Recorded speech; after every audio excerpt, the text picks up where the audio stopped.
no way I'm recording all repetitions every single day. It's either do the repetitions or record all the repetitions because it takes too much time.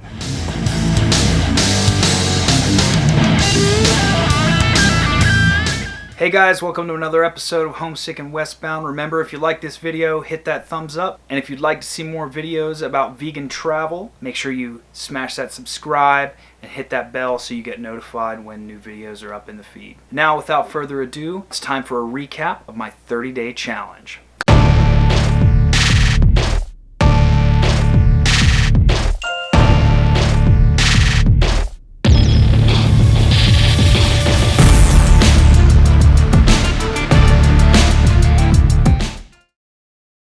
Okay, so if for some reason you have stumbled upon this video without seeing the starting video, my challenge was that I would do 200 push-ups, 200 squats, and 200 crunches every day for 30 days, and we'd see what the results were.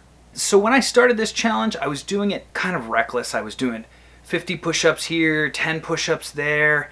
I was kind of all over the place, and that didn't really work very well. What ended up working the best for me was I broke it down into 8 supersets. So I would do 8 sets of 25 each. So 25 push-ups, 25 squats, and 25 crunches.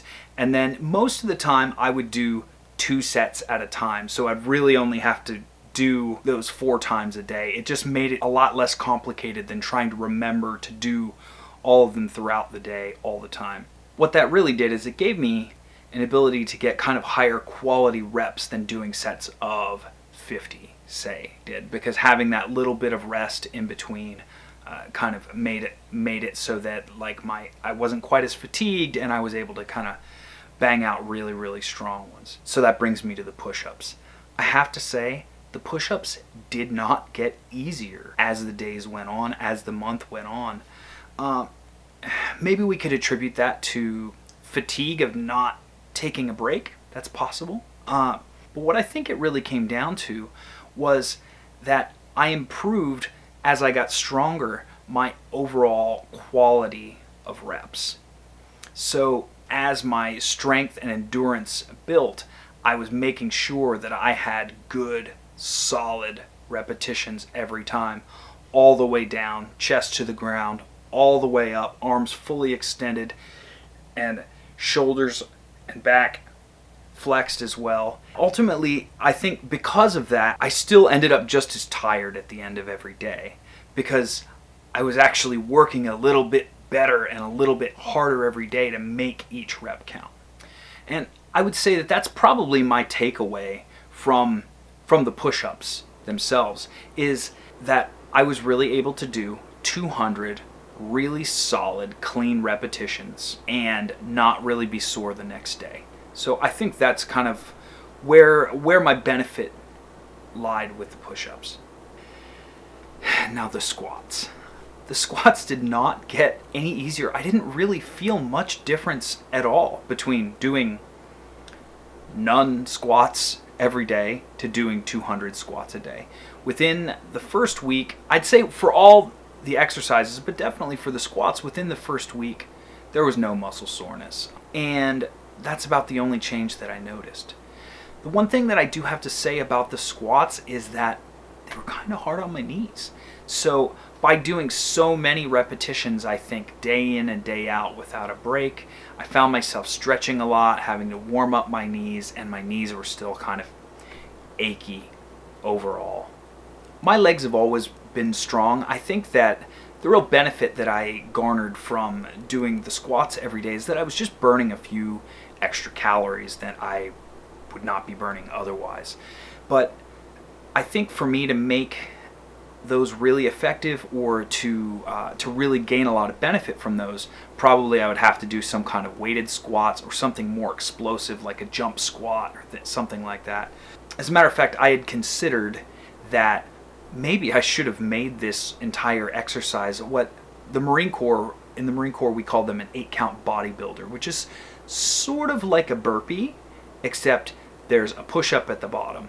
So you squat down, kick your legs back, do a push-up, hop up, and then jump squat at the end.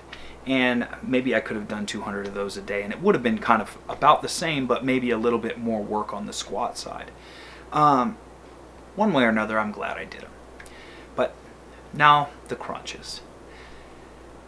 Crunches to me, well, they're crunches. I honestly can't say that I feel dramatically different for doing them. I was sore the first couple of days, but again, once that soreness was over, I do feel like my abs are a little tighter, and I feel a little bit leaner, and you'll see that in the before and after photos. But really, I don't think that I was maybe doing them as effectively as I needed to, and I never really figured out or unlocked the secret to that. I varied my crunches a lot. I would do just straight crunches. I'd do them with my knees bent, with my legs straight. I would, if I was in a situation where it wasn't feasible to lie down where we were, then I would do steam engines, which you might not know those, but this is what a steam engine is. There you go. So steam engine's something that we did in the Marine Corps as well.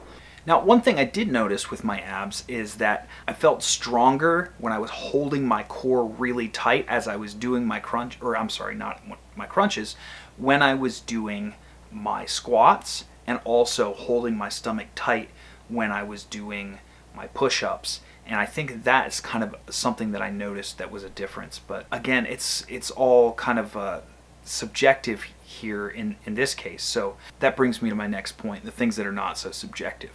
So I wanted to give you guys a really solid before and after with measurements and weight and some really quantifiable data about how this challenge might have helped me.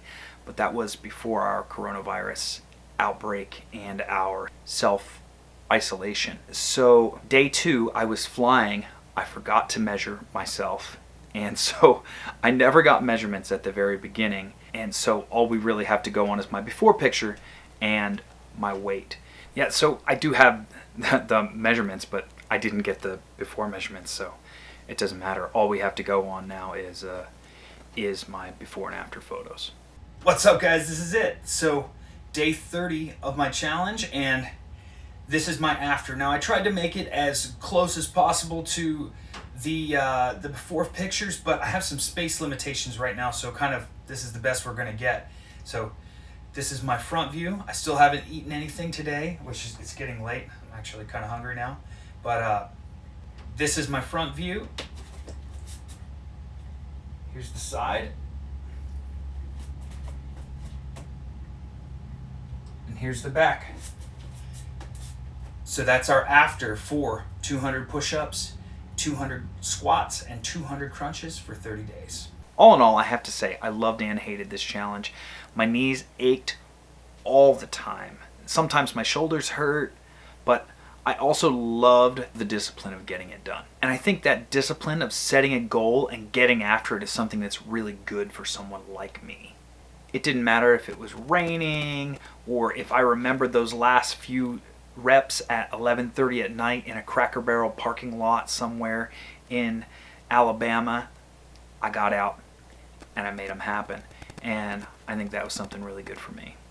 I do like to be anchorless and adrift on the seas, but there's something that feels really good about a self-imposed discipline, or about self-discipline, more than some discipline from some external source. I remember Jocko Willink saying that that discipline actually has to come from within us, because once that external source is removed, then you just fall back into whatever routine you have if that discipline isn't something that comes from within.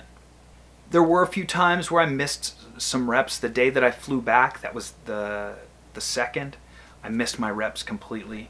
And there was another day where I really felt like I needed the rest, and I took a rest day. So that's just for total transparency. I did miss 2 full days of reps during the month.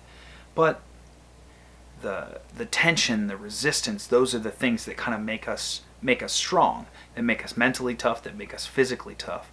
And so I don't know, I think this was a good challenge, and I'm really looking forward to the next one.